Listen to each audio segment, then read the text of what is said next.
Welcome to turning a moment into a movement.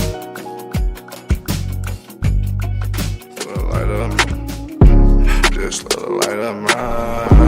I'm gon' let it shine. I'm gon' let it shine.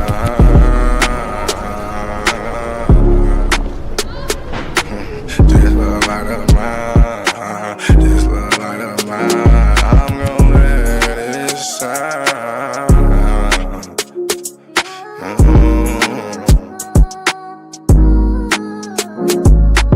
This little light of mine, I'm gon' let it shine. gonna let it shine. This little light of mine, I'm gonna let it shine. I'm gonna let it shine. Oh Lord, just let it shine. This light of mine, this light of mine. Oh Lord, would you please just let it shine. Take the drama out of my life. Oh Lord, every night the pain ain't right. I wake up at night, I never sleep. 26, 10, and 7, that's just me.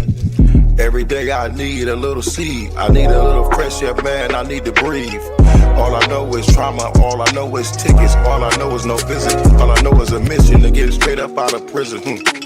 Lord have mercy for it. Lord have mercy on my people. Preacher Mary Washington and all my real. Lord have mercy with my people. I pray to God, we really need you.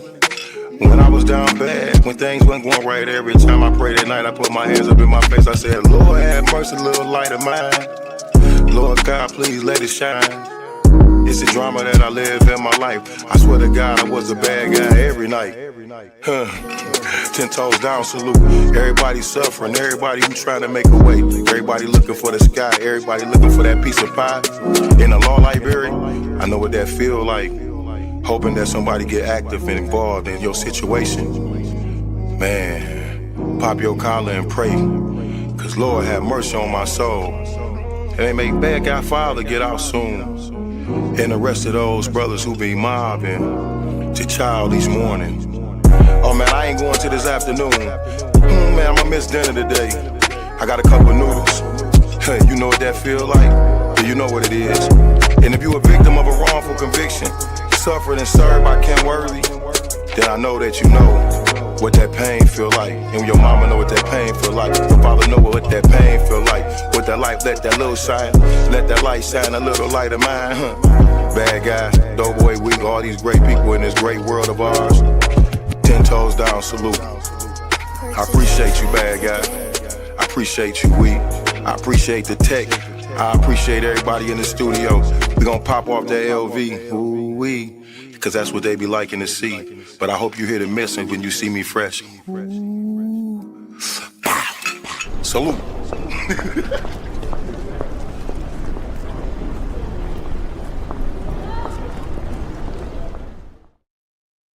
Greetings, everyone. Hey, we're back. Thank you for joining us tonight. Turning a moment into a movement. We've been on a little vacay. Kind of, not really, kind of, but we're back. For those, if this is your first time watching, my name is J Love, and I represent the Justice for GERARD movement. And GERARD is my son, who was wrongly convicted for a crime he didn't do. He was innocent, right? And he went to prison. And because of that journey with him and all the people that I met on that journey, I created this platform called Turning a Moment into a Movement. And we come here on Fridays to talk about wrongful convictions and justice and other important matters that are important to our communities. So welcome. Thank you for joining us tonight. The mission. Our mission here is to bring awareness to all that are impacted from being wrongly convicted, over sentence, medically, mentally ill, and medically frail in our communities, to inspire, organize, and educate all communities about the need to disrupt systems, policies, and patterns of the criminal legal system that leads to wrongful convictions. That's why we are here almost every Friday, but on Fridays, we're back at our new time, which was our old time, 8 p.m. So thank you for joining us tonight. So we're going on a journey. We're just going to catch up tonight because our official start date is, of course, October the 3rd. October the 2nd is Wrongful Conviction Day. And we always have an annual Wrongful Conviction show. This year, we're going to do it on a Friday the 3rd. So make sure you're here to join us. But right now, I'm going to bring on our panel members, and I'm going to allow them to introduce themselves. And then we're going to get going with the conversation. So first, hey Rabbitia. Well, hello there, Jay. Oh my goodness, I miss you guys so much. How are you? I know. It's been a minute. It has. It really has. I am coming to you from the choice zone and always believe your choice matters. We are living in a world right now where choice is not always our choice is not always given to us. And sometimes I see we're having to take it.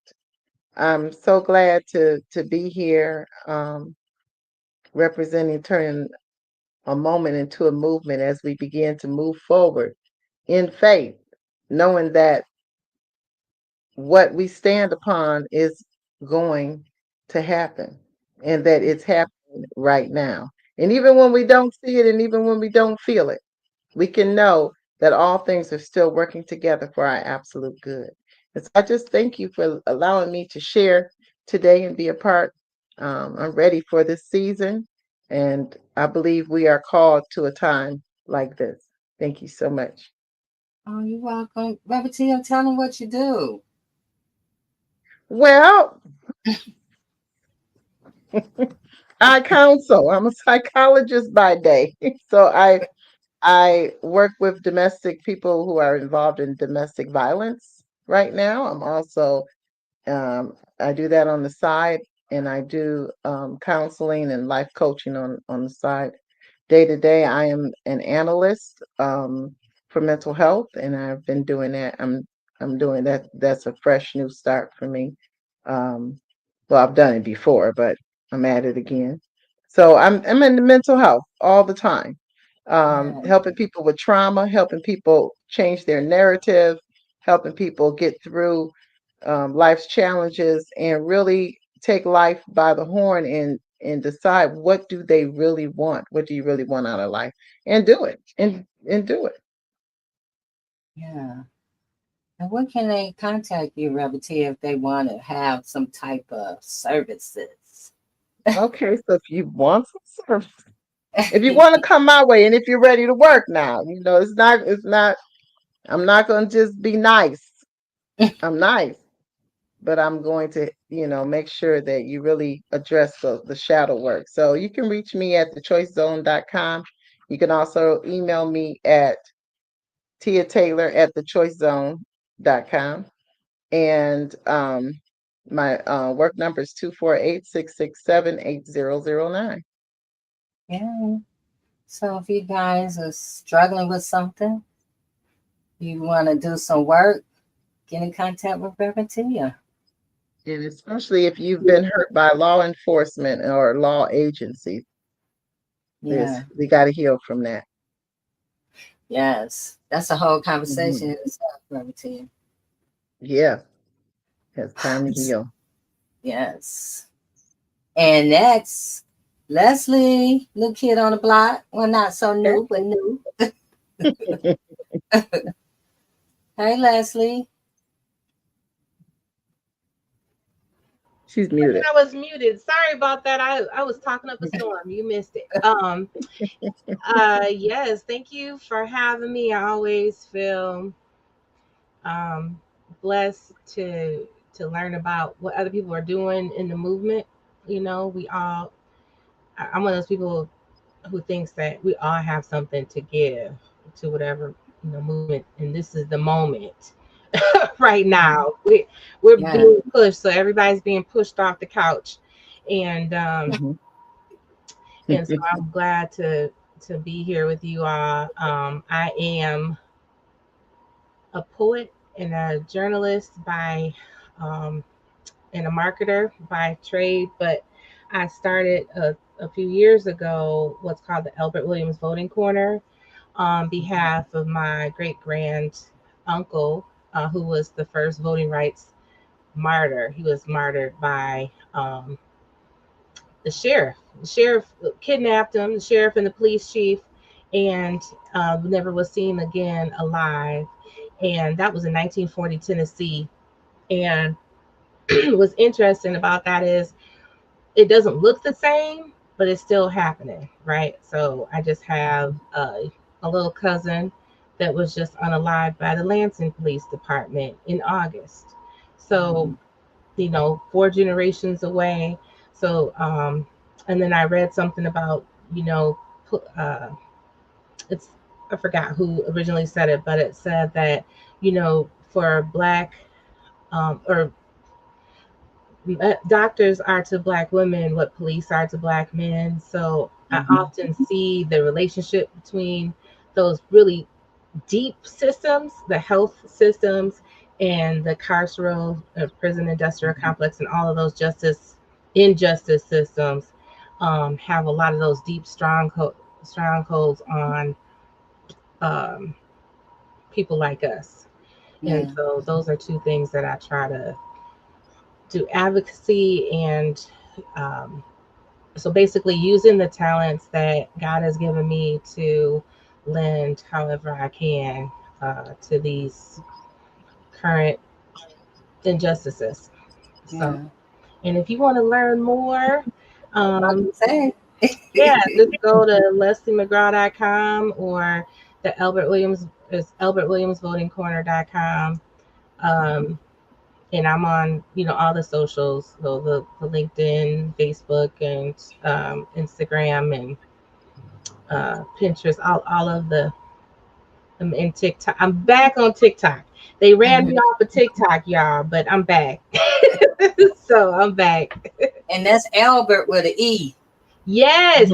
Let me tell you, the longest time I didn't know that, because when you have family that's from Tennessee, E's and A's sound the same. So it wasn't until I saw his name in official. That's why I could never find his stuff. So I didn't find out till about 11 years ago that it was spelled with an E. So Yes. I know I was looking for him and I was like, I can't find it. Then I saw one day on their media, it was with an E. I was like, okay. we like to decorate our names, and his daddy was Albert with an A. So I guess they thought they was really being jazzy. Like, let's rock it with an E. Right. But, Albert. Yes. Thank you. Thank you, Leslie. And also I want everybody to know that Leslie has her own platform and that she comes on. Let people know about what you're doing, Leslie. Oh yeah. So so after the November decision, I'm not gonna call it an election, but whatever, the November decision had happened, I was like, okay, everybody was like, oh my God, what's gonna happen? I was like, come on, y'all, wait a minute, we don't. Can I cuss real quick? Yeah, go ahead.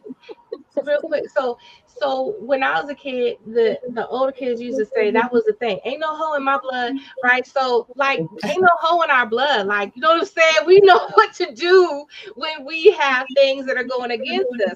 And so I created this podcast called The People's Toolkit to just give tools for when, like, the last one, J Love and another friend Chris came on to talk about ways that we can use this media. We all talking about, the media is racist and this and that. Yeah, it is, but there's ways that we can still use it to our benefit.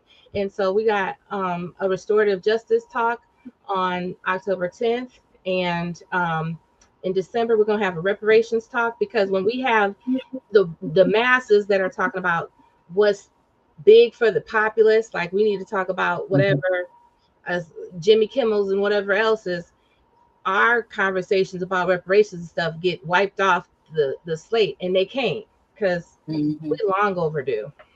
Yeah. So and sometimes these things come and distract us from our mission. So yes, we have to stay in tune with the people that we do have that speak in truth to power, that's bringing information to everyone. We have to utilize those tools.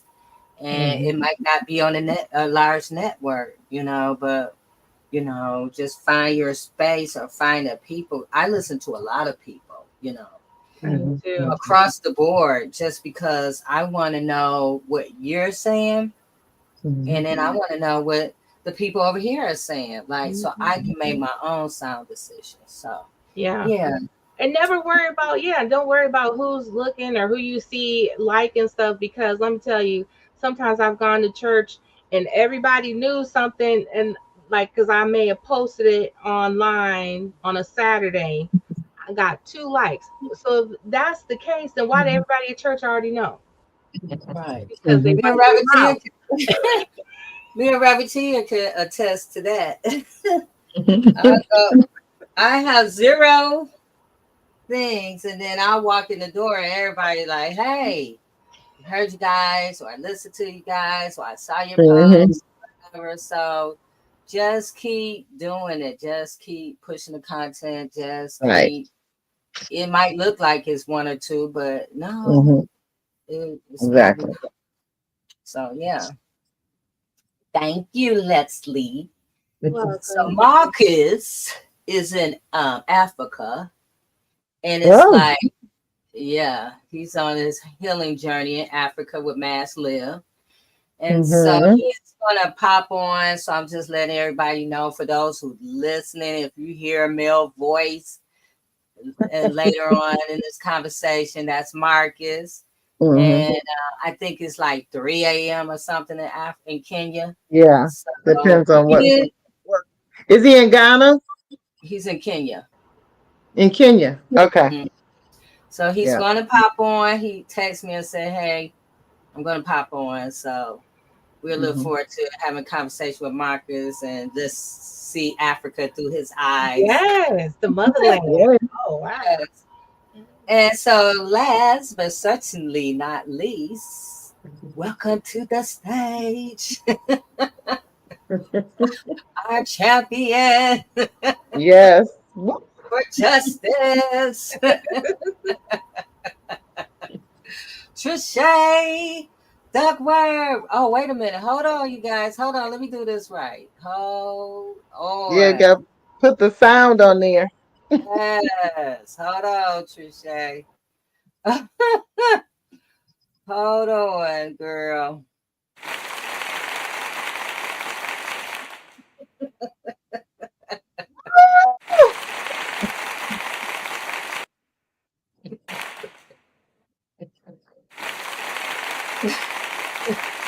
Oh my goodness. Oh my goodness, Lord. Well, thank you, because that woke me right up, because I slept like, oh my goodness, I better get up. Oh my Lord. Oh my, we're back. Yes. Mhm. Yes. Evening, Mm-hmm. everybody. My name is T Duck Wheezy. Now, my name is Trisha Duckworth. I'm an executive director, founder of Survivor Speak. Uh, I'm just a nobody trying to tell everybody that we need to get up off our tails and do something about what's going on in this world today, and that we have much more power than we even realize, and that we just need to tap in. Tap in. A lot of people don't want to tap in, because when you tap in, you know you're going to tap into some things that might not be that pleasant, because healing starts on the inside. But we just here to encourage everybody to do the healing that they need to do on the inside, so we can heal collectively as a community. Yeah. And I'm just excited to be back today, man. It's just a blessing. Jay, thank you so much for creating this platform. Yes. Jay literally took and created this platform out of her pain and turned it into all of our purpose, right? And we are here every Friday night at 8 p.m. And I'm just grateful. I'm grateful for you all. I'm grateful for this movement. I'm grateful for this move of God, because while people are crying trouble, trouble all around us, I believe that, you know, what we see and what we have in this hour is what we'll get. And so I see hope. And so I believe as long as I see hope and I continue to do the work alongside you amazing people, that we will get some work done no matter what's going on in the world today. That's right. Yes. So, you guys, where should we start? Oh, we can start here. I want to say rest in peace. Mm-hmm. Rest in Yes. peace to our queen Yes. sister, Shanta Shakur. Ashanti Yes. Shakur. Mm-hmm. Um, I was really shocked by this. I wasn't expecting to hear that. I think Shay told me about it. Mm-hmm. But we're sad to hear this of our sister. She was a revolutionary, author, activist, Yeah. and she was a member of the Black Panther Party and later the Black Liberation Army, Mhm. who went underground to evade government repression. She was captured in 1973 and held as a political prisoner until 1979, when she was broken out of prison by a unit of the Black Liberation Army, and they made her way to Cuba despite increasing pressure from the United States for her extradition. She lived there until her passing, and she was 78 years old. And one of our favorite quotes by her is, "It's our duty to fight for our freedom. It is our duty to win. We must love each other and support each other. We have nothing to lose but our chains." I love that. I use it Yeah. a lot. So we want to say rest in power to you, Queen. Yeah. She was a revolutionary, strong Mhm. sister. So we can start there. Mhm. Anyone else want to say anything? I just want to just salute our sister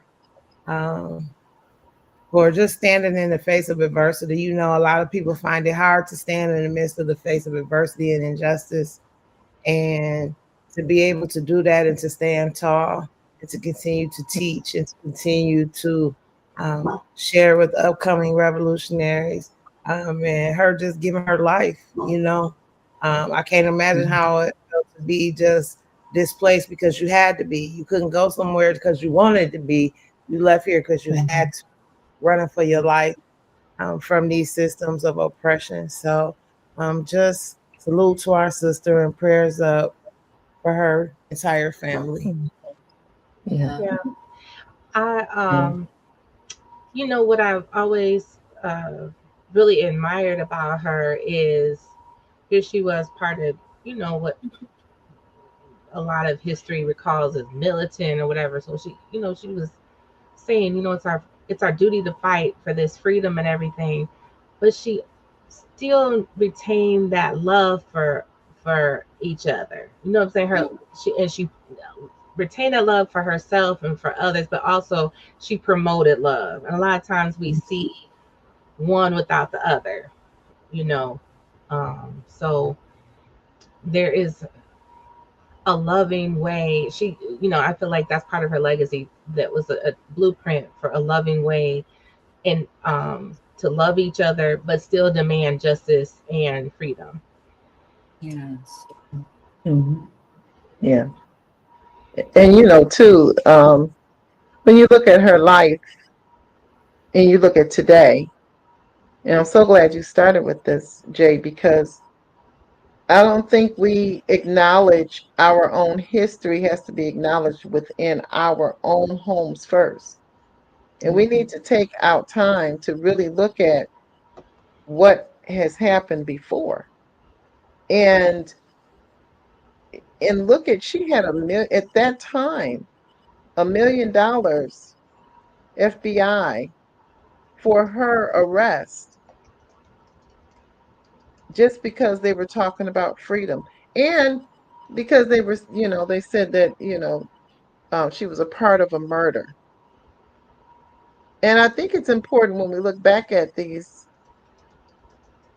queens and kings that we understand that people do not tell the truth. Mm-hmm. They prefer a lie over the truth in order to continue with their own agenda. And I think it's important even today. So as we say, rest in power, Asata Shakur. Yes. Rest in power. Can I share one of my favorite quotes from her? It's just like it's more relevant now than ever. The schools we go to are reflections of the society that created them. Nobody is going to give you the education you need to overthrow them. Nobody is going to teach you your true history, teach you your true heroes, if they know that that knowledge will help set you free. Mm-hmm. It has Yeah. to start with us. Mm-hmm. Yeah. Yeah. So yeah, I just want to, honor her, and she is now our ancestor, and so we have another light to guide us. So yeah, thank you for your Yeah. work and your movement and your fight. So Mhm. yeah. So you guys, let's pivot. We have a lot has been going on. Who wants to, anything? Anybody want to get off their chest before we move forward? Because I got something where I want to go, but I'll let you guys go. Whoever. So much has been going on, w- with Crystal. If y'all can go into Save that that. for last. Oh, you gonna say that for last? Okay, let me be quiet then.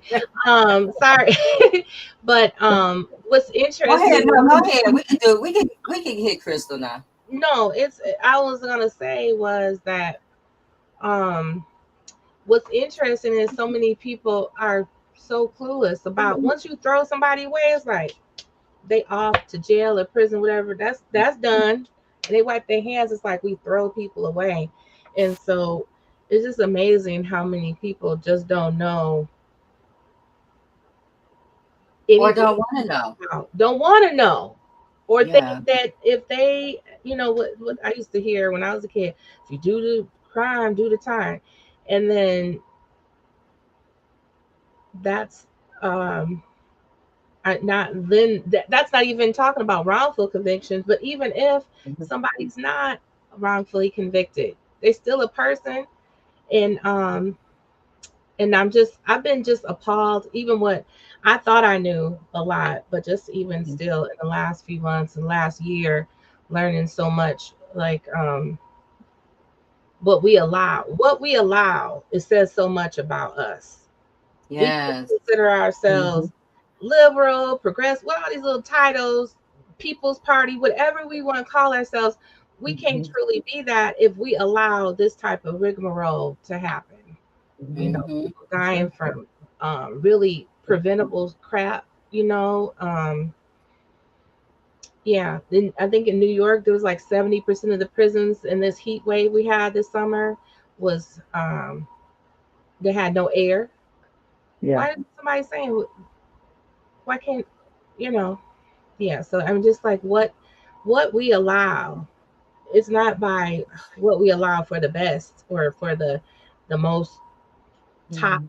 beacons of society, but what we allow for the average human is says so Mhm. much.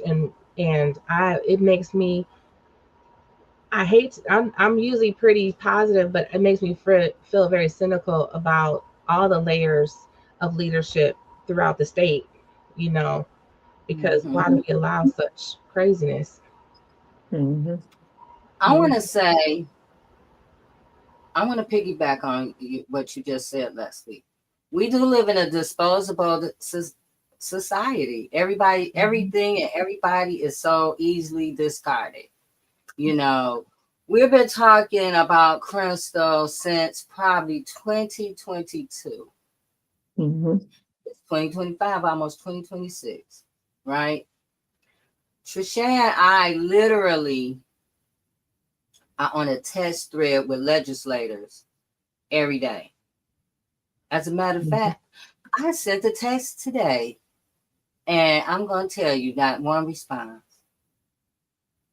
Not one. Nobody even said hello or thank you for this information or we're going to look into it. And it was some really hard things that's going on inside that Huron Valley prison.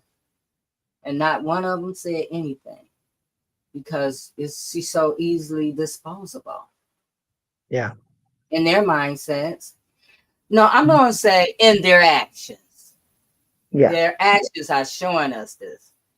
Now maybe in their mind they might think about it or whatever, but your actions are showing me something else, and I can only go by what I see.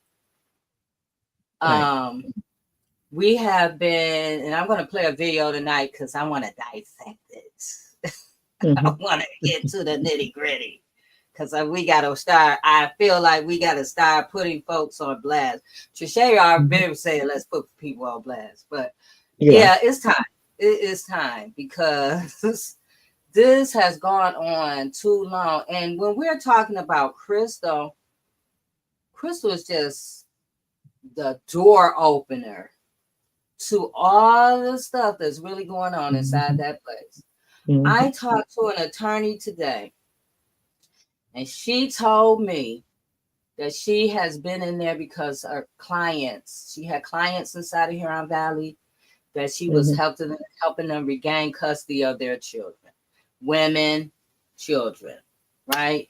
And she said, I am not surprised about nothing you wrote to me or nothing you're telling me, because that place, I've been in there many times, and it's disgusting. Mm-hmm. It's disgusting. It's very vile. I don't even understand how they work in there. Then I talked to someone else today and said, who went to see Crystal just Mm-hmm. recently. And she was totally a part of the behavior of the people that work there. How they Yeah. could just laugh and giggle and act like, nothing Mm-hmm. is going on in the midst of a mold crisis, in the midst of how people are living inside that place, right? But when we talk to people and when we talk to legislators, it's like, hey, it's just another day around here. Mm-hmm. And so you're right. We as people have allowed that. And we as people, taxpayer, are going to end up paying for it. Because these women, not only the women inside there now, but the women who are out here, who are finding out why they were sick, and we're going to get into it in 2 seconds, but who Yeah. have just found out what's going on and putting 1 and 2 together, they're going to end up making these people pay. But it's not going to be them. It's going to be us.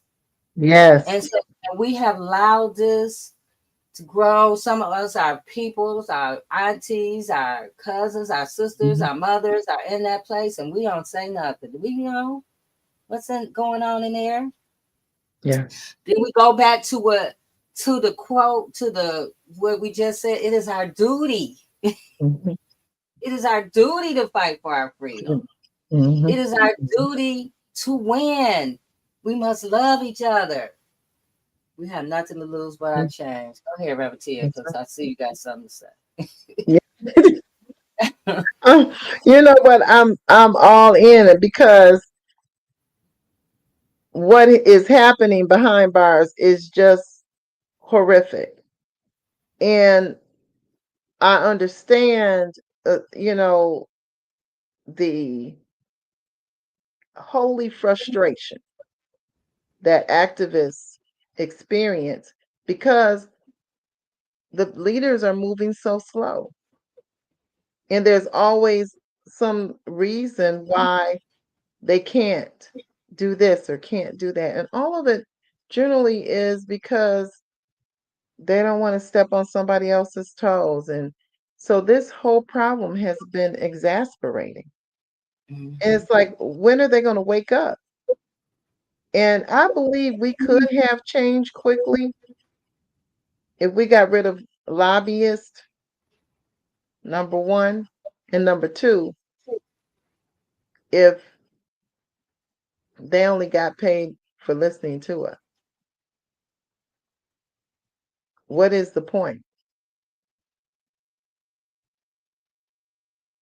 They're pushing Mm-hmm. papers, but are they really listening to the people? We got to really look at that. Yeah, you're right. We got to make some changes. A lot of them need to be fired, but the problem is they can do something. They just have not. Mm-hmm. Go ahead, Trisha. I don't think I need to go because I really want to just tell it all. You know how on testimony service they be saying you can't tell it all. Right. I'm disgusted to know that we are in this chat with them day to day, blow for blow. See, like that what they don't understand is we live this every day, all day long. We are just battling. And you know, they're elected officials, right? They're the ones that we're supposed to reach out to. They're the ones that have jurisdiction over this situation, our state legislators, you know, and crickets. Yeah. And I don't understand that. It's your job. It's your duty to answer. One of them, she won't answer unless I start scolding the group. Then she'll come back like, oh, Trisha, we're doing the best that we can. No, ma'am, you are not. You're doing the best you can so bad that you got time to email, you got time to copy and paste my text messages and send them to other people. But you don't got time to answer us back about what's going on in Women's Huron Valley. I don't understand that.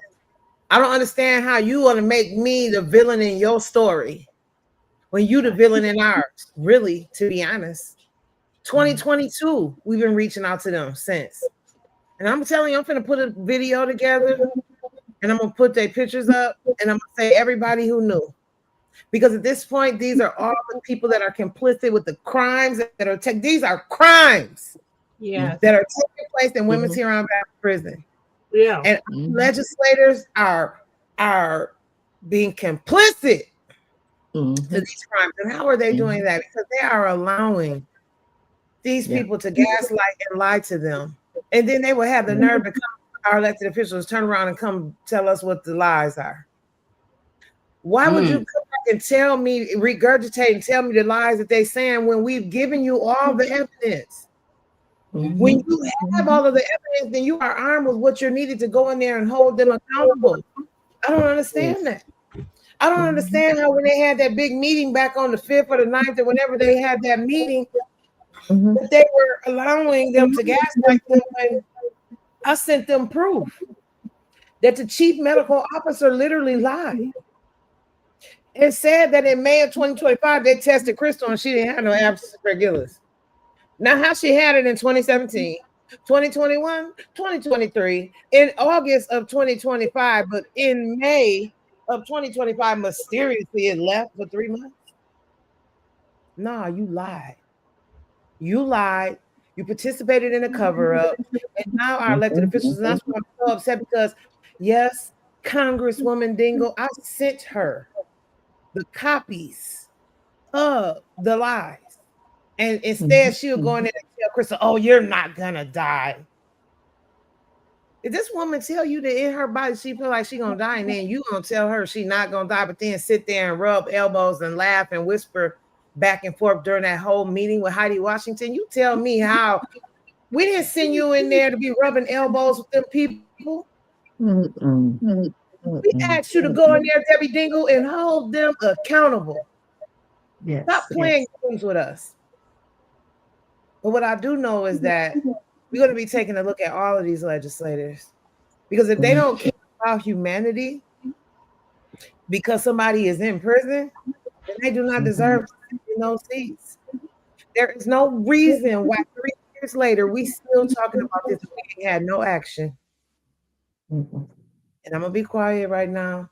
There will be a time to say more. There will be a time to call all of their names, because in my opinion, they all need to be held accountable for being complicit to the crimes of Michigan Department of Corrections.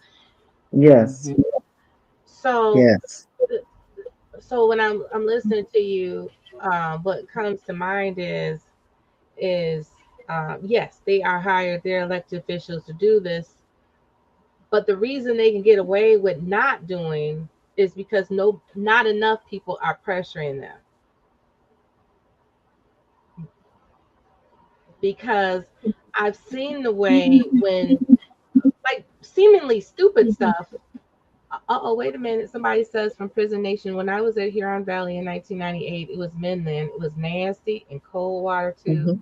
There was black mold and literally signs warning of asbestos, the cold water in the medical unit. Ooh. The MDOC knows about this and says it's harmless, but the correctional officers and staff avoid the areas and have prisoner porters working in those areas. They used to have post orders warning staff. I paroled in 2014 and it was the same.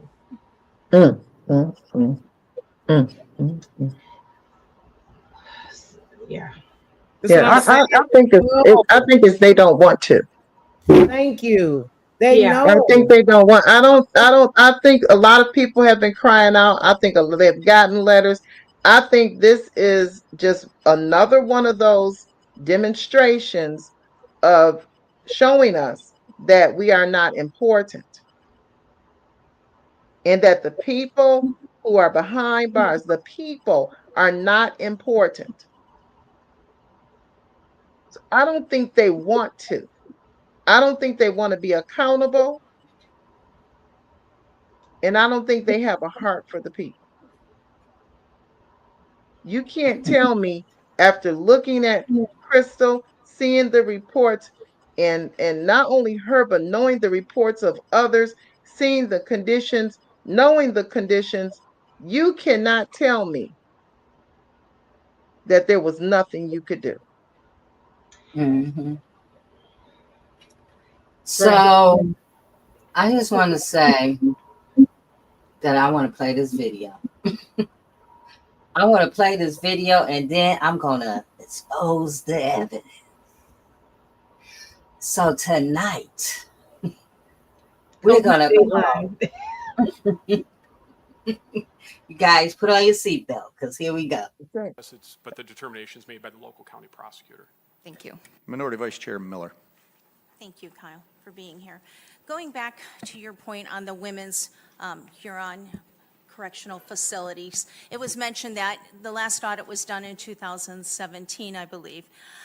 Have you been getting complaints, because I know I have, and I'm sure other state reps have, on the deplorable conditions, horrible conditions of that facility? I'm talking about mold. I'm talking about prison care. I've seen pictures of women prisoners who have mold growing out of their ears. It's reported. It's in the vents. And how are you handling that mold? Is it being removed properly and not just being painted over? That's one part question. And then I know you, on page 29 of this report, it says the House and Senate passed legislation in December of 2024 to allow correction officers, among others, to join the Michigan State Police retirement system. You had mentioned that there was a recent class of over 281 students who went through the training. Is there any, with this legislation that was, that passed the House and the Senate, is there any correlation with how many, with the amount of candidates that went through the program? 281 from what it was before, that's a large jump. So how do you, if you can explain that? But first and foremost, I want to hear more on the Huron Valley facility. So there is litigation related to this, so I have to be somewhat careful in my comments. But I would say that the department strenuously disagrees with the assertion that the facility has any kind of physical plant issues. It is a well-run facility. It is a modern facility. I would invite any of you to come visit the facility. I'm happy to arrange that for you. And you can go anywhere you would like within the facility to see those areas. But our facilities are well-run, well-maintained, and I think that some of the public assertions we've seen are really not backed up by the evidence about that facility. Okay, let's back up with the evidence. The evidence. Exactly. Let's go with the evidence. Okay, you guys? Seeing that, it's not backed up with the evidence, let me enlarge this. The evidence. Let's go to page 2. Huron Valley is infested with mold. This is Judge Stephen Murray II. Mm-hmm. The mold eats through the bricks and the door frames. It drips off the ceiling. It falls out the air vents. It bubbles and bursts through the paint. It leads to a parade of horrible medical conditions, respiratory infections, wheezing, skin rashes. Prison officials have seen the mold. Hello. And seasoned MDOC guards won't work in buildings with serious mold issues. Defendant Sean Brewer even banned inmates from talking about the mold problem, and others noted that allowing inmates to discuss mold could cause a riot. I wonder why. To protect guards, defendants instructed them to wear protective gear like masks and gloves to minimize the impact of mold exposure. This page 2 of his ruling. Mm-hmm. What did he just say? What's his name again? Kyle Kaminsky. What did he say? It just, they have their places up to date and blah, blah, blah. Let's go on. Mm-hmm. Somebody could take over that one. At the same time, inmates lacking even paper towels or mops have, let me put my glasses on here, have resorted to scrubbing cells with menstrual pads. Mm-hmm. Have resorted to scrubbing cells with menstrual pads. One guard went so far as to order inmates to scratch the mold off shower tiles with their fingers. Mold is not Huron Valley's only problem. Ventilation can be minimal or non-existent. Let me stop there for a minute. We actually had one of the accounts from someone who had been there before, said the mold was so bad that some of the areas for housing were closed and that they were in a closet. A closet. They were given a closet with no ventilation, no windows, no nothing. And this is where they got people sleeping at because the mold is so bad. And I shall continue. An industry hygienist observed visibly filthy air return vent at Huron Valley, some of which are completely blocked, as well as air handling units with filthy coils, damaged fiberglass, insulation, debris, and corrosion. Corrosion, I'm sorry, I can't see. And Huron Valley roof leaks so naturally has water damage as well. The reports of the water damage was coming through the ceiling like coffee. Yeah. It's so dark it looked like they're brewing coffee from the ceiling. The back, the what do you call it? The HVAC system? Come on, 50 years old. Of course, it's gonna have corrosion in it. Yeah. Then we hear yesterday or today they're supposed to be getting a new system. You think? And it's 50 years old. It's 50 years past, so it's older than that. That part. It's older than that. They have used it 50 years past its capacity. Go ahead. Sorry, Trisha. 50 years past capacity, and I think the life of it is 15 to 20 years. So you go figure how long that dust has been in there with all the excuses on top of it. Huron Valley's own report details of crumbling infrastructure. Now, is that the chow hall? The chow hall that they say is sinking in the ground to the point where they move the people from the chow hall. They can't even eat in the chow hall. They got to eat in a makeshift chow hall that got mold in it too. I just got to say this. Kyle Kamansky, he don't even deserve a trial. He deserved to go straight to prison. Yeah. He don't even deserve justice of a trial. He needs to go straight to prison. When I tell you that he is the Olivia Pope of MDOC, he is the fixer, he is the liar, he is the cover-up candidate, the lead cover-up individual.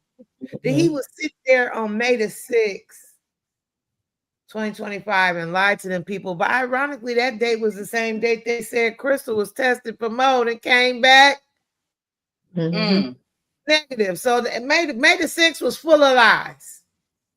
From the chief medical officer on down to Kyle Kaminsky. And that's where I will also want to say, shame on some of these returning citizen groups. Shame on you too. You know doggone well what's going on in there because you've been in there.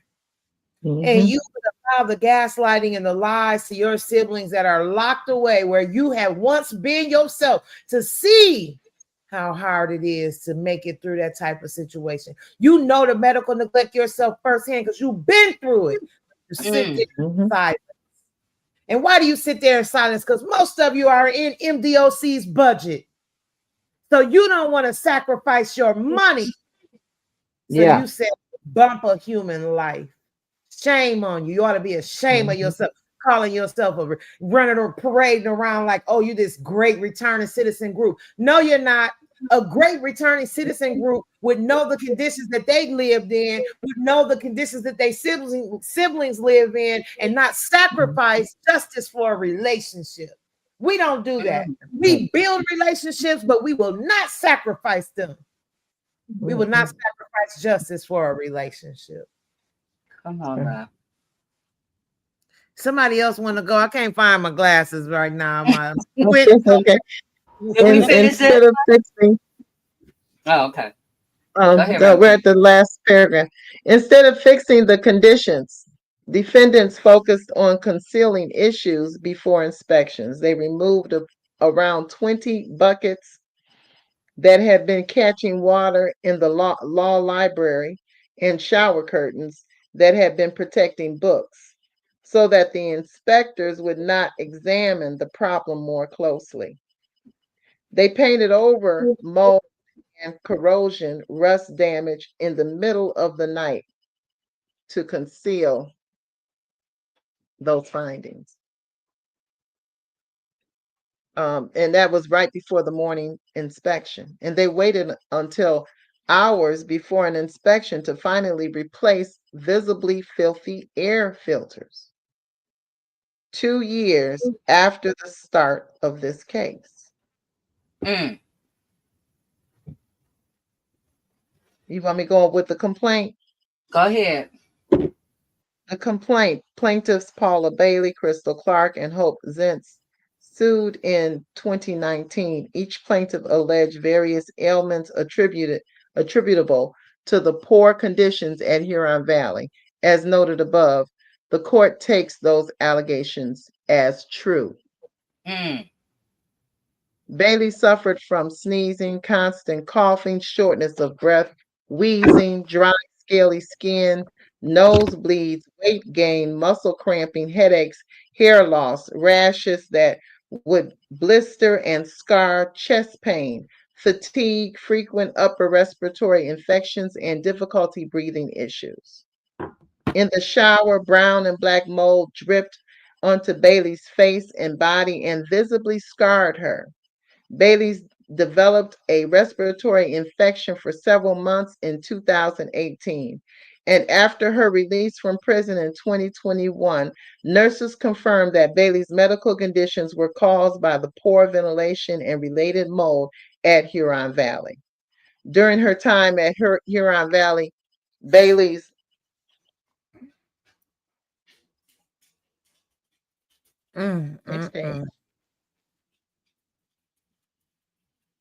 Her sisters decided only when she had the opportunity to leave Fillmore B building. Go ahead, Leslie. Can you see it? Your mic is muted. Can we pause real quick? Yeah, we can pause. Everybody ain't lying on MDOC, okay? Now you got Bailey, you got Clark, you got. I'm looking at somebody right now online and say it's ridiculous. Every time an inspector would come in, the orders would come down for the CEOs to make everyone get up and clean and or paint over it. And when the inspectors came in, inmates were not allowed to speak to them. And nobody would even try because they would be scared of retaliation. Okay? Yeah. Everybody's not lying on these people. And the thing is, makes so bad about the painting over, what we learned is that when you paint over it, it gives the mold, activates the mold spores more than it did if you would just let it sit on a surface. That's right. And so now, because they've been in there painting so much lately because of all the visits that are taking place, what do you think that's doing to Crystal and the women with that mold being airborne? That can be in your eyes, it can get in your nose, it can get into your mouth, down into your lungs, man. Stop. They need to stop playing, man.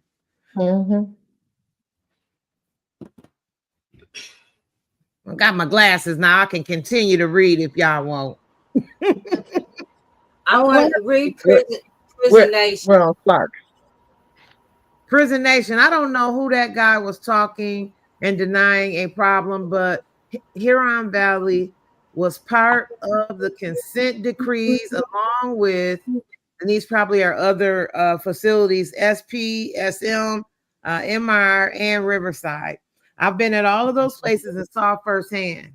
I was a block rep, and myself and other prisoners would put this on the warden's forum. Okay, now let me stop there. Another lady, she was there in 2004. This was brought to the warden's forum in 2004 again. See what I'm saying? This is showing the cover up. And although I paroled in 2014, to this day, I keep in touch with many prisoners reporting nothing has changed, just gotten worse. Further, I am aware of prisoners who filed grievances and wrote the correction. Ombudsman. They wrote the corrections ombudsman who need to be put in prison too, right along with Kyle Kamansky, because he's been getting these reports since as early as 2004 and maybe even before, and he has done absolutely nothing. As a matter of fact, what he did in late last year was told some activists who were approaching him on Crystal's behalf that Crystal was not sick, is what he told them, and that Huron Valley had no mold problem. He needs to be put and locked up just like the rest of them. Yeah. If you or me, you or I commit a crime, you know what's gonna happen? They coming to get us. They gonna charge us. They gonna try their best to convict us. And 9 times out of 10 in this wicked system, you can be convicted, even if you're innocent. And you're gonna hear a lot about that next month during Wrongful Conviction Awareness Month.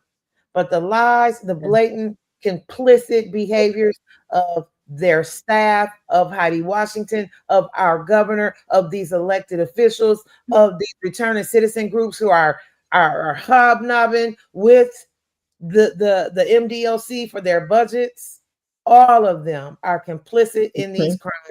It is absolutely disgusting. Yeah. Okay, go ahead, you guys. Chris Clark alleges. I'm gonna let somebody.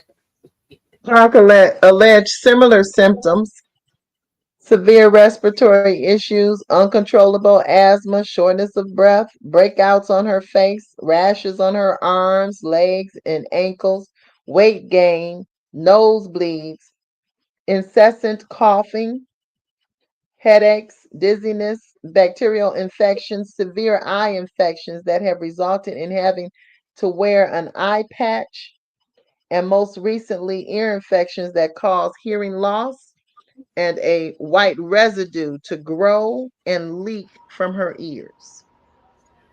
Clark observed brown and black mold. Shower. Oh, no, go ahead. Hold on. The eye patch is back, but she's having vision problems. The ears has been tested, and it is mold. Okay, go ahead, Reverend. And I want people to realize that the reason why this is so important and that people we are really upset about this is because you have the same symptoms coming through the people, and then you sit up there blatantly and lie and say that there's no problem. And the only reason they do that is because there's no accountability. Clark observed brown and black mold in the shower area that would drip down on people as they showered. Today, it is hard for Clark to breathe anywhere at Huron Valley. In 2015, she was hospitalized for relentless coughing and breathing issues, and she was diagnosed with bronchitis. That's 2015. That's 10 years ago. An allergist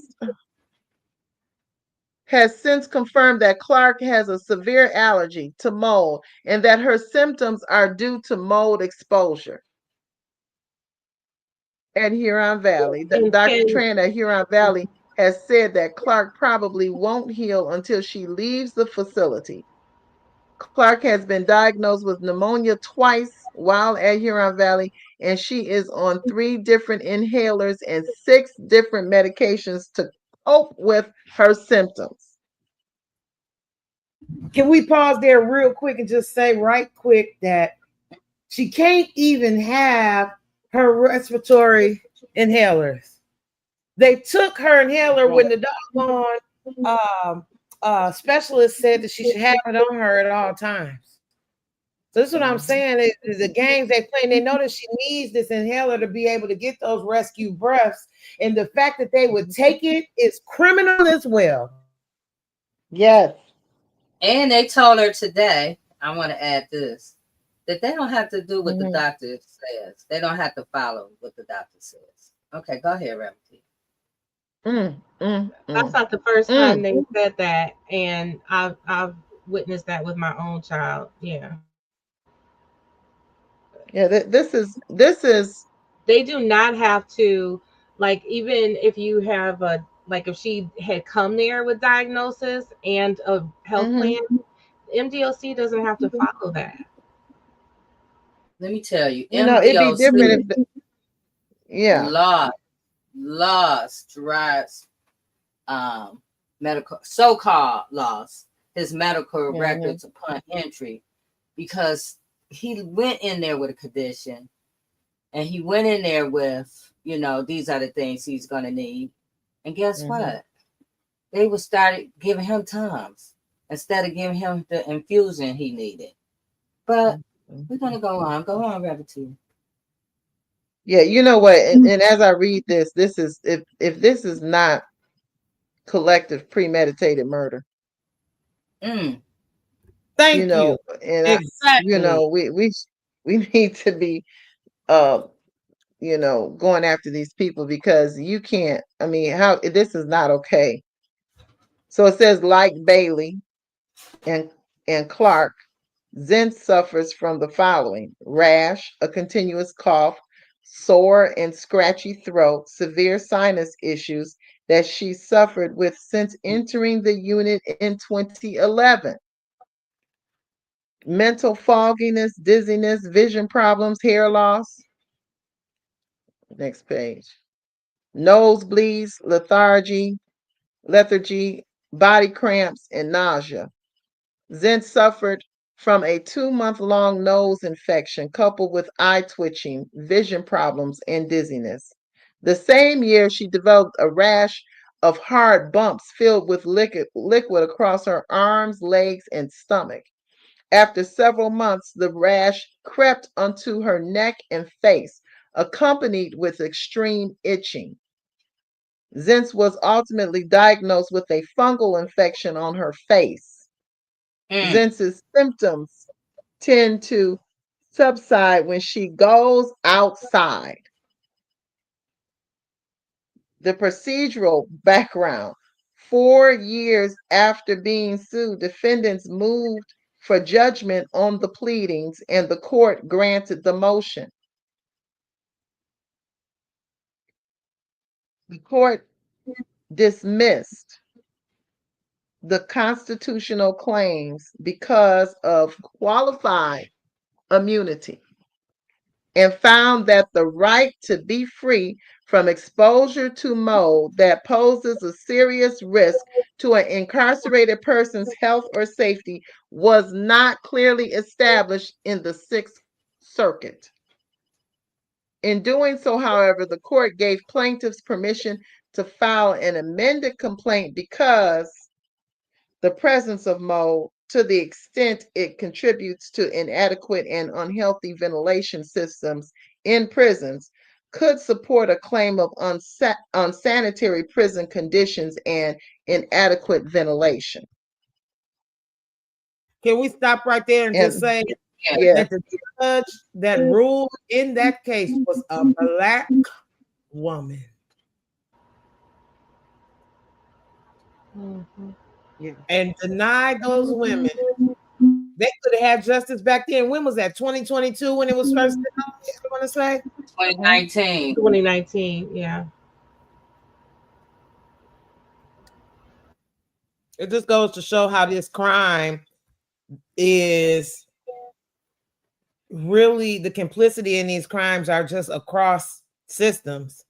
Because you would be a judge and know doggone well what's going on and have all this evidence, but you would rule against it.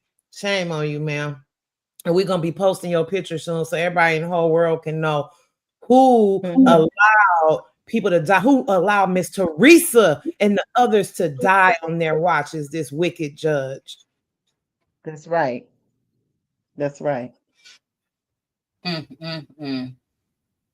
And so the system is more, do you see that the system is more important than the people? They're talking about the ventilation system and want to disregard the people. They said that because you're incarcerated, you know, we don't have to protect you from mold. You may not have had the condition coming in there, but we don't have to keep you safe from that condition. You can be healthy coming in and you're gonna serve your time, but we're not going to protect you. We're not going to have any type of healthy concerns for you. How is that okay? It's not okay. But then when we don't have legislators that go in there one day and then don't follow through, don't pull the videos, don't go back. The lawyer today just asked me, what happened after they went in there? What was the follow-up? Ma'am, there has been no follow-up. It's like, okay, we went in there. Yep. Okay, they having meetings with her to gaslight her. This whole day they had a meeting and all they did, they didn't discuss the mold, refused to discuss the mold, refused to discuss the outcomes of all the tests, the current ones and previous ones. And they're acting like she has allergies. We're going to get you some Zyrtec and Benadryl. Oh, don't forget the earwax. It's allergies and earwax. That's what's going on with her, not the mold. Right, right. So this is what we're talking about. And guess what? We allow this because we don't say nothing about the other things that happen. And then we throw our people away, and then until they come home or almost time for them to get out. Because we just got too much going on. We can't even say nothing about nobody. And this is what happens. And so we're fighting every day. Every day there's a new fight. Like I was telling Trisha, we don't even get the rest. We was on break and we didn't get a break. We didn't get a break because we were so busy every day with something, reaching out to people, organizations, all kinds of stuff, trying to bring attention to what's been happening, as Prison Nation has put in the comments, been going on since 1998 or something, right? Until now. So now it's still happening. And but then act like that they doing us a favor. You're not doing us a favor, especially if you go in there and you're not holding them accountable. You allowing them to lie right in your face. You telling Crystal, oh, you're not gonna die. Come on now. You're not inside that woman's body. How do you know what's going on? You're not no doctor. And where was the sense of urgency? I just knew that if they saw Crystal firsthand, that it would move them to a sense of urgency like never before. And that did not happen. As a matter of fact, I asked one of the legislators if they would meet with some other women who we have to speak to them. And they said, oh, well, not right now, not until the budget get passed. Yes, the budget is important, but so are people's lives. And if you don't know how to multitask, something that we do every day, all day long, then you don't need to be in that seat. Maybe you're getting a little too elderly to have that seat. Maybe we need somebody, and this is not ageism, we got a federal retirement age for a reason. Okay. Maybe you are getting away from your fire that you once had, if you ever had it. But we are tired of our legislators, and this is where we're going to ask the people, please lean on your legislator. I don't care what area they're in. All over the state of Michigan, you need to be contacting your legislator if your loved one is in Women's Huron Valley or any other prison that you know that has mold in it, or where they are receiving medical neglect. Yeah, I don't have a daughter or a sister, biological in prison, but those are my siblings in there. So I wake up every day fighting for them like I will fight for myself. Stop fighting for people like you fighting for them. Because when you fight for people like you fighting for them, that means your ass gonna drop the ball when you get tired. But when you fight for people like you fight for yourself, you ain't gonna drop that ball. You're gonna carry it through across the finish line, if there is a finish line. And you know what, Jay, I was so we can update our community about where are we now, because at first I thought she was going to get some relief and be able to leave there and go somewhere else so that she's not in the same situation. There's no relief. They're not offering anything. They're like, hey, it's allergies. It's allergies. When we had the community conversation, came and told us differently. So we're just going to continue to fight. We're going to continue to lift up this story. We're going to continue to lift up the stories of other people and other facilities that is going through this, because this is not just this is a mindset. This is systemic. This is what they're doing across the board. So we have come on, you guys. Let me put this up here right quick and let you know that if you want to, if you got a story, if you got anything, if you need to get in contact with us, just email us at where we at, turningthemoment@gmail.com. And we'll give you all the info where you need to, how you could connect, how you could share your story. Email us here. And if you want to learn more about Crystal's story, hold on a second, because there's so much going on. If you want to learn more about Crystal's story, we have a QR code. If you're watching, all you have to do is click on that QR code right there. I'm going to leave it up for a minute. Click on that QR code with your phone, and it'll take you right to Crystal's link tree. In that link tree, you're going to find medical documentation. You're going to find what we were reading tonight, the whole 30-something, 40 pages. You're going to find all kinds of stuff, and even a link to support Crystal. Everything that's in there, you can go there, find out all the information, find out what we're doing. If you are a male or a female that has been in Huron Valley, that has witnessed the mold, has suffered conditions from the mold, email us. We will connect with you, because we are creating a documentary. To tell these stories. You know, it's too many stories. It's been going crazy since we started making these videos and getting, you know, on the news, and this has become a news stories. Mhm.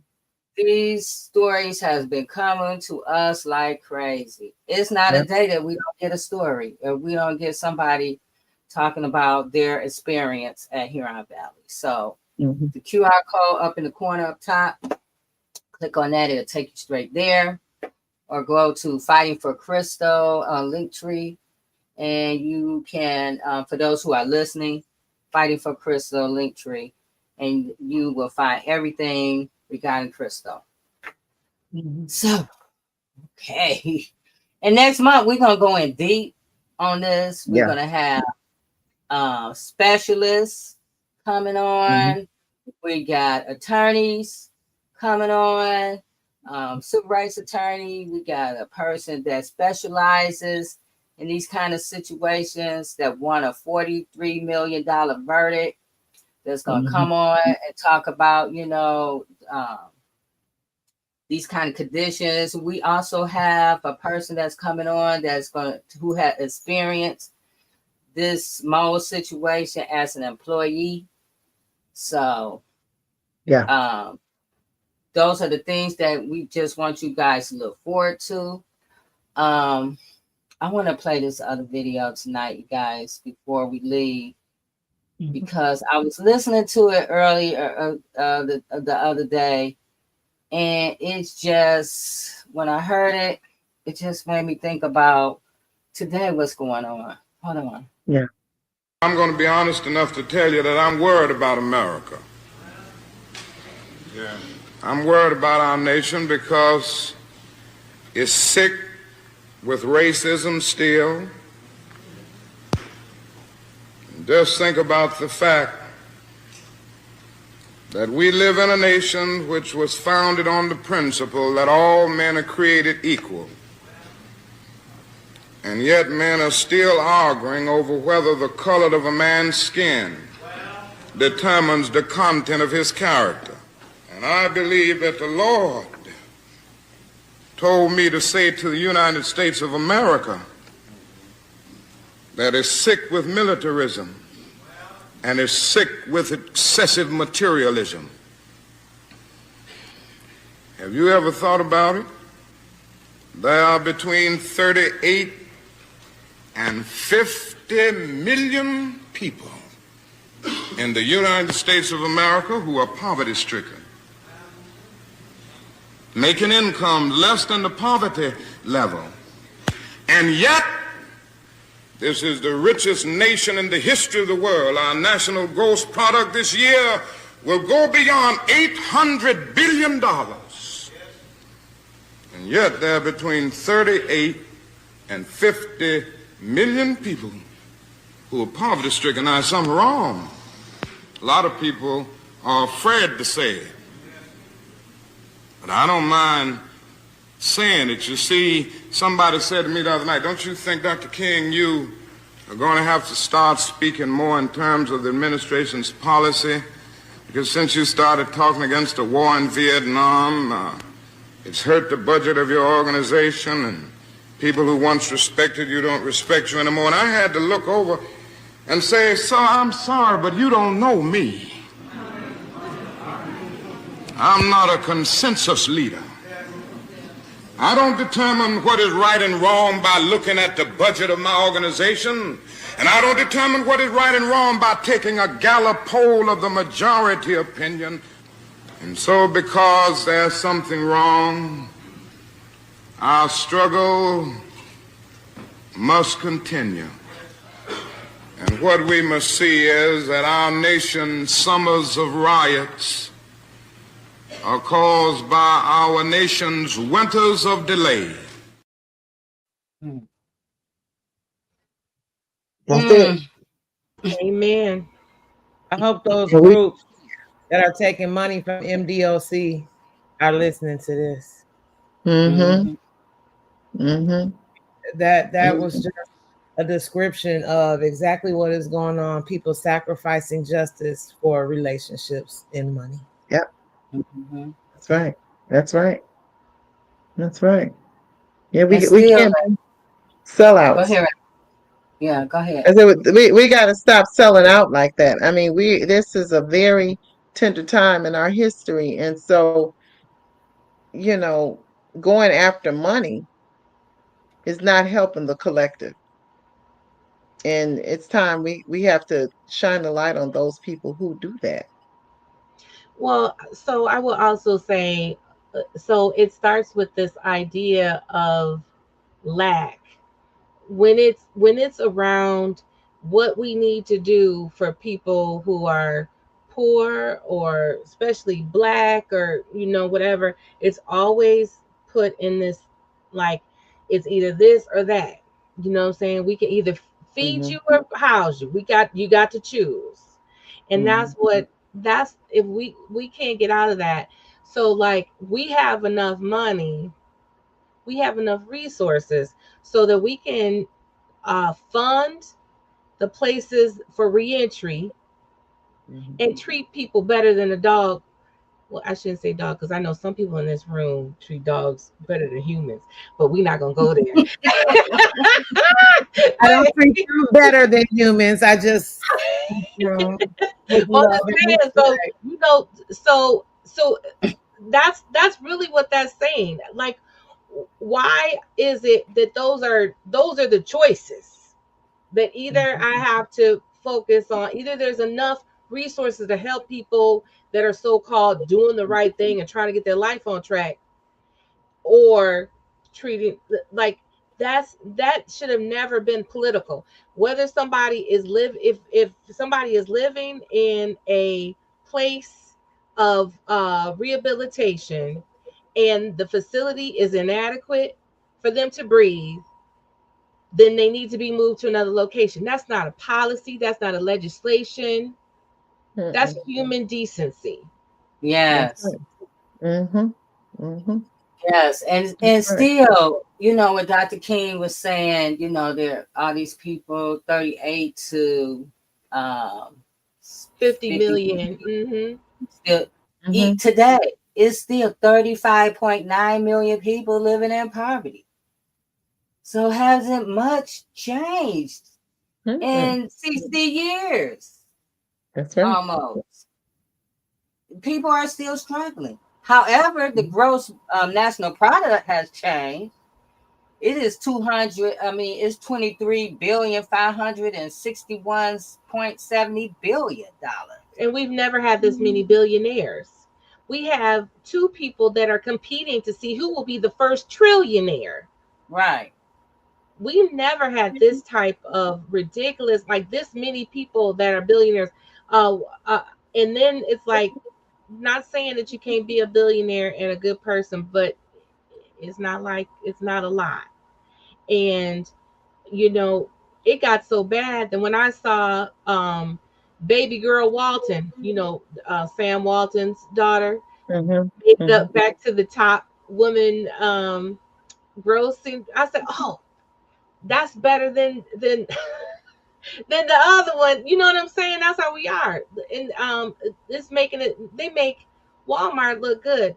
We are talking about, all of us here, basically, I don't want to say the bottom because I don't like that term, but for, you know what I'm saying, all of us are here on this same, all fighting for the same stuff. And meantime, all the cookies are at the top. We fighting for the same little 6 dozen cookies, and they're sitting with all these cookies, and the, and I don't know how to get it in our head, like, how we have to fight for that. And we can't just fight through it through legislation or policy, or just a couple of people working with legislators. It's got to be like a moral revolution. You know what I'm saying? Yeah, you're right. It needs to be. You're right. It needs to be a moral revolution. But we got to stop admiring people with a lot of money. That's what I'm And we saying. got Yeah, that's we true got to too. start calling them poor. Some of those people are poor because they have poor attitudes. They're poor because they don't have a mindset that is towards humanity. They're poor Right. because they're selfish and they're prejudiced and discriminatory. They're poor because they're ignorant as I don't know what. Some of their IQ is really low. Yeah. It's got Yeah. to be in the negative. I look at some of them. I know that some of the legislators have a negative. You can't tell me that just because you have enough money to support your race, that makes you the guru for serving humanity. And we gotta stop admiring people just because they have a certain dollar. I don't care.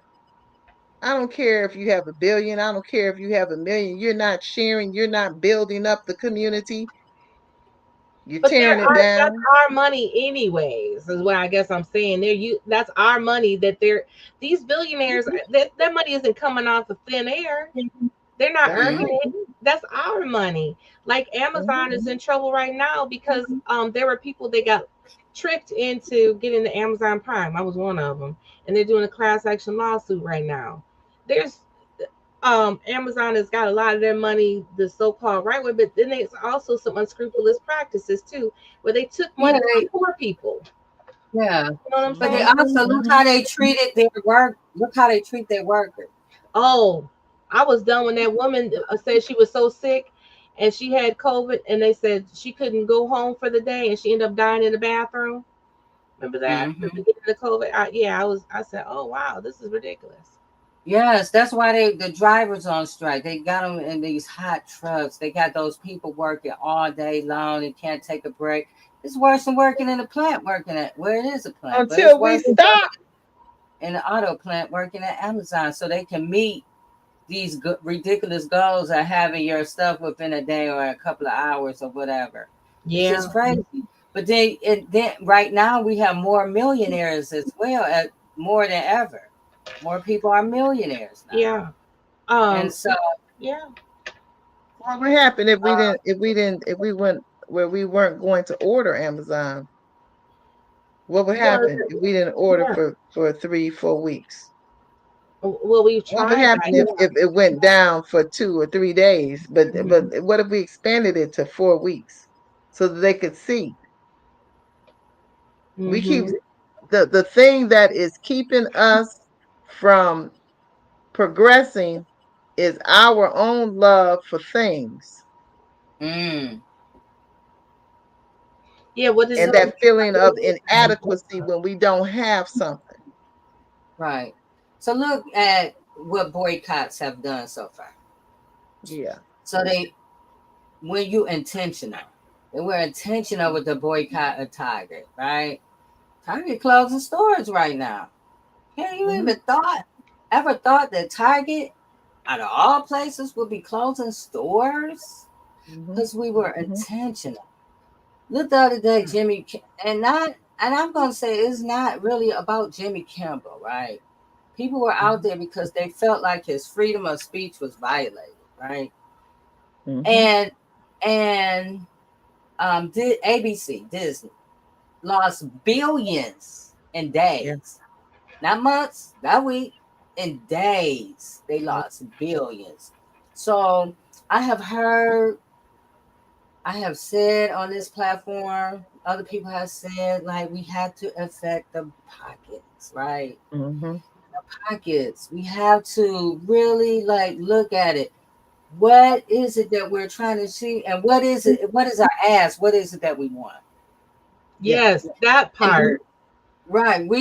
Boycott is great, but if we don't have the ask, if we don't have what is it that we want, we just doing something. We gotta get, because right now this stuff is out of order. It's out of order. Yeah. And we're wasting time fighting with each other. Then looking at all the stuff we have, and I think I said this to Trisha this morning. Like, we have so much more in common than we have that divides us. We all want safe neighborhoods. We all want prices of food to go down. We all want gas at prices. We all want rent or mortgages that's affordable. We all, we could go down a list of all the things that we all want, right? And that list is probably long as I am tall, and the list of things that we're different on is probably less than my arm. So we have to focus on the things that will bring us together so we can all get what we need. Right. And fighting and being distracted with all this crazy stuff and fight each other is why they sit back and collect money, while we still ordering on Amazon, while we still doing all this other stuff, you know, making rich people richer. And they're so closed off to what we're talking about, so disconnected. They don't give a dang. They don't. Where is our focus? That's the thing. And you know, I talked about this at the women's protest last week, and just talking about it, where, you know, we're trying to build on our differences, and no, we're trying to build against our differences, right? Because what it is we're looking at differences like there's something that is so bad. But our differences are on purpose. Our differences are what make up the collective. Our differences are what give us our power. So in our differences, in our different areas and perspectives, we pick a focus that we can agree on. And in our different areas, we work on it from that perspective. We've got it so wrong. I think it's because we're so one-dimensional. It's like we think that there's only one way to end this demon of racism and white supremacy and just neglect and everything that's going on. That's not one way to tear that down. It's going to take many different ways to tear that down. That's why we need different people so we can tear it down. So, I mean, I don't care if you're a researcher, this is important to you. I don't care if you're a student, this will be important to you. I don't care if you're an elected official. I don't care if you're just an average citizen. This should be important to you. That's another thing that happens, is that if it doesn't affect us, it doesn't bother us. Most times it doesn't bother us until it knocks on our doorstep. And we really need to get away from that. Because if it bothers any of us, it bothers all of us. Because we are a collective, whether we want to realize it or not. Exactly. I've been I just been like in this deep dive. I'm working on a memoir, and just deep dive thinking about Reconstruction in the Civil War. And it's so interesting because a lot of us go back to the Civil Rights Movement because that's what we kind of heard about and everything. But what we're fighting against right now is really more like what we saw from like 1848 to like 1888. And in the Civil War, there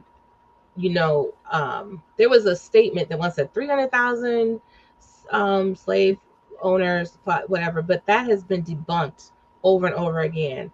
There was less than 3,000 people of wealth that actually fought the Civil War. Over 3 million po folks fought and scrapped.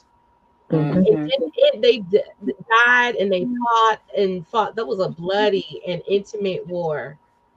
The only people that came out on the flip side of the Civil War were rich folks. They had it dumping us, all these poor folks, slaves, everybody in mass graves, and the only people came out were and afterward we got it. We wasn't even in that mess really. And they got mad, and that's where the KKK came up, whatever. And so when I'm not gonna say his name, CK, that just was killed or whatever, that had nothing to do with us for real. And then all of a sudden we in that mess because they're angry. But really, that's the thing. This anger is because poor people are made to feel like there's not enough, and they're playing a game with all of us. They're playing a game with all of us. Right. Yeah, that's right. Yeah.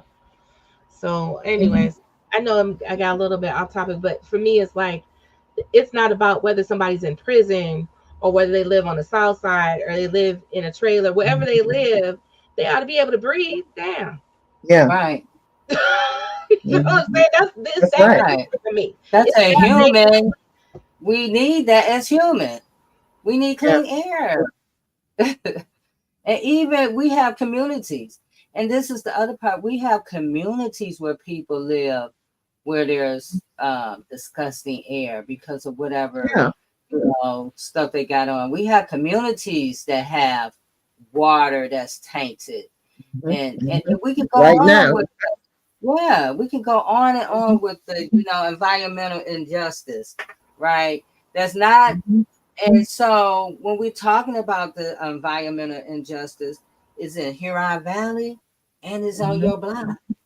And so we all should be concerned about it, because if they can do it to them and not look back and not flinch, imagine what they're doing to you and not flinch. That's right. Don't give a damn. That's right. So it's all of our problem. It's all of our problem. Some people just act like, well, they're in prison, whatever. No, because that's just a reflection of what's happened on a larger level. Yes. The disdain and the disconnect for them is the same disdain and disconnect that people have for you right here, supposedly free, so right. It's no different. And so we have to stand up. We have to utilize our voices. We have to get involved, Yes. So, yes, definitely. My mom say, I'm gonna get in your business. Right. When I was a teenager, I'm gonna get all in your business. Yeah, we gotta get in the business. Yeah. Yes. So let me go through it. I think that's all for tonight, you guys. It was great catching up. I want to put out this different QR code for the link of Truth Be Told. That's the documentary that we have been that we were talking about for those who've been infected by the mold or those just horrific conditions inside the Michigan Department of Corrections. Those who have a story. The QR code at the top. You can click on that, and it take you right to where you need to go. And then, so I'm gonna leave that up for a minute. Next, when we come back in October, oh, that's the wrong one. That's tonight. When we come back in October, we're gonna have on, and I don't have it because I could download the wrong one. But anyway, we're gonna have Michael Lawson on, and we're gonna talk about his wrongful conviction story. We're gonna talk about his exoneration and also the horrific medical neglect that happened to him while incarcerated in the Michigan Department of Correction. And also our who's not really a guest. She's part of our Turning the Moment to a Movement family, Miss Diane. She's going to be on with us for our wrongful conviction conversation. So also we have a QR code for Turning the Moment into a Movement. That's up now. So if you click on that QR code, it takes you right to our link tree. And anything you need to know about us is there, our channels. We're on all the platforms, streaming platforms for podcasts. So for those who are listening, just check back into our YouTube page. We're on Facebook Live, Instagram. Hey, everybody. And so we have a lot planned for us going forward this season of our Turning the Moment into a Movement. So QRs need to be bigger. Okay, I'll work on that. I got you. So I'm going to work on making those QR codes bigger, larger. What Karen said, that's why we have so much asthma in our lives. Yep. Environmental injustice. Yeah. So with that being said, any last things you guys have to leave with the listeners tonight? Don't just hold on to hope. Like don't it's a lot coming at us from all these different directions, but it only take one voice a lot of times to get like that thought going. And the voice might be to somebody in your own household who thinks a certain way. And I'm just gonna say it's time to heal. I think while you are on the front end, while you're activists, I'm just saying it's important to stop. It's important to heal. It's important to walk with faith. And at the same time, take those times when you're feeling the chaos of the world. Remember, God's not in that. He's not the author of confusion. And it's time for us to be still and then act again, get information and go at it again. But when your body is talking to you, listen to it and take time out to breathe again yourself and then get back out there. And just know that Yahshua said that, when they asked if a rich man could go to heaven, he didn't say couldn't. He just said it's going to be like the camel fitting through an eye of a needle. Okay. I'm not saying they can't. I'm just saying that mindset. It's the camel. Can't fit through that eye of a needle. You can't sew. You can't fit the camel through there. We have to know it's our time, and we got to stand on truth. Go ahead, Trisha. Thank you for coming out. And have a good night. No, I'm just playing. What? What's happening? I will say this. It's very important that we vote, and it's very important that we do more than vote. So I'm going to invite you out. If you're in the Ypsilanti area or if you're in Southeastern Michigan, you don't mind taking the drive. Survivor Speak is back at it again with our Voting and More workshops, and they will start on September the 30th. Every Tuesday through October the 28th. We're going to start at 5:30 with a good meal, and we're going to go right into the sessions. So come eat good, come learn some great information. And if you come every week, then you got an opportunity to win a PlayStation 5. Bring your children, because your children will have lessons as well that they can learn equally. And then you all can go home as a family and digest together. We got to start talking to our kids about this stuff. A lot of people like, oh, they're too young. We don't want to traumatize them. Trust me, they're already traumatized. They already got social media, they YouTube, it's everywhere. So we may as well start to guide the education of our youth and give them the tools that they need so that they can start to fight a lot sooner than us. So again, Voting and More workshop, it begins this Tuesday coming up, September the 30th at 5:30. That's going to be at Brown Chapel Church. That is 1043 West Michigan Avenue, Ypsilanti, Michigan, 48197. If you need more information, you can check us out on Facebook, or you can check out our website at www.survivorsspeak.info. I got that right there. And shout out to our new president, J Love. Yes. Whoop, whoop.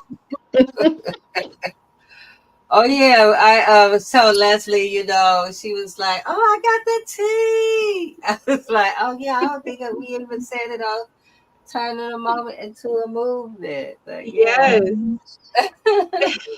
Yeah. Congratulations on your new new role. Yeah, thank you. So you guys check back in this next week. We're going in hard next all October on Wrongful Conviction. We got the Wrongful Conviction Summit coming up. This year is going to be online. It's just, hey, tap into us. We're going to be a great resource for people. If you are dealing with a wrongful conviction, contact us. Get that QR code or email us at turningamomentintoamovement@gmail.com. All right. So thank you guys for joining us. Don't forget about Crystal. We can't forget. Please don't forget about her. All her info, if you want to write her at Huron Valley, let me put that up. You can reach her. This is her info, Crystal Denise Clark, number 435064, Women Huron Valley, Correctional Facility, 3201 Bemis Road, Ypsilanti, Michigan, 48197. So, reach out to Crystal. And if you want to send the governor a letter or email or call, here's the info. Reach out to her. Call. This is our call to action. Ask her why she ain't responding. What's going on, Governor? That's right. And see what she said. We want to know why you ain't responding. Why you not saying nothing? So this is the info. You can reach out to the governor and contact her. So that's it for tonight. Welcome back, you guys. All right. See you next Friday, everyone. Turning a moment into a movement. Good night. Good night. Just a light of mine. I'm gonna let it shine. I'm gonna let it shine.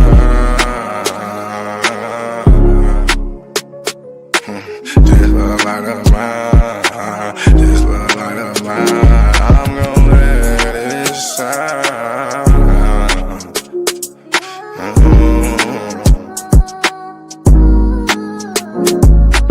This little light of mine, I'm gonna let it shine. I'm gonna let it shine. This little light of mine, I'm gonna let it shine. I'm gonna let it shine. Oh Lord, just let it shine. This light of mine, this light of mine. Oh Lord, would you please just let it shine. Take the drama out of my life. Oh Lord, every night, the pain ain't right. I wake up at night, I never sleep. 26, 10, and 7, that's just me. Every day I need a little seed. I need a little fresh air, man, I need to breathe.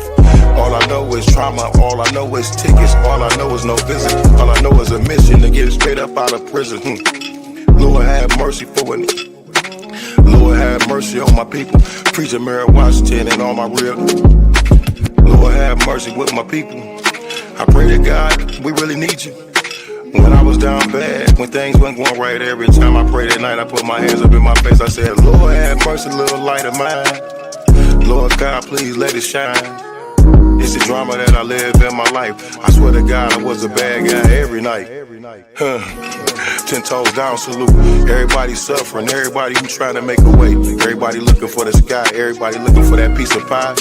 In a law library, I know what that feel like. Hoping that somebody get active and involved in your situation. Man, pop your collar and pray. Cause Lord have mercy on my soul. And make bad guy father get out soon.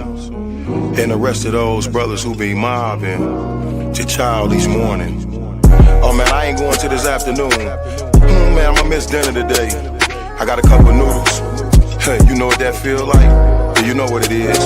And if you a victim of a wrongful conviction, suffered and served by Ken Worthy, then I know that you know what that pain feel like. And your mama know what that pain feel like. Your father know what that pain feel like.